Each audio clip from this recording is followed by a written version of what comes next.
Salut, c'est Diplo. Aujourd'hui, dans Carnet de voyage, on vous parle de la Nouvelle Angoulême. Non. De la Nouvelle Amsterdam. Toujours pas. De New York? Ah oui, là vous voyez. America, America, America, fuck yeah!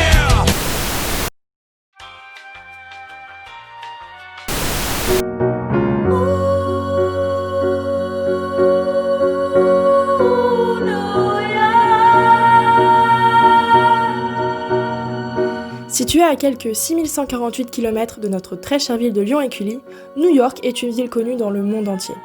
Manhattan, Brooklyn, le Queens, le Bronx, Broadway, Central Park, Times Square, et la liste des lieux emblématiques de cette ville est encore bien longue.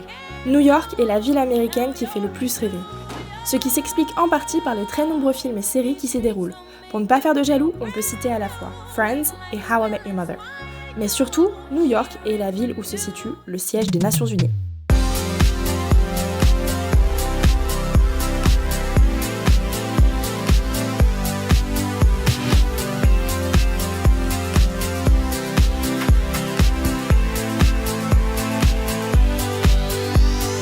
C'est le 14 février 1946 qu'est prise la décision définitive d'installer aux États-Unis le siège de la nouvelle Organisation des Nations Unies. Plusieurs villes sont considérées au début, dont Boston, Chicago ou San Francisco, et New York, qui est jugée trop peuplée, ne figure pas sur la liste de départ. Mais les 8,5 millions de dollars offerts à la dernière minute par John Davidson Rockefeller Jr. changent la donne.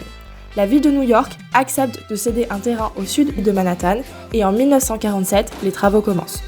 L'architecture du site, composée de 3 bâtiments, le secrétariat, l'assemblée générale et le bâtiment des conférences, est confiée à une équipe internationale de 11 architectes, dont le français Le Corbusier, et est inaugurée en 1954.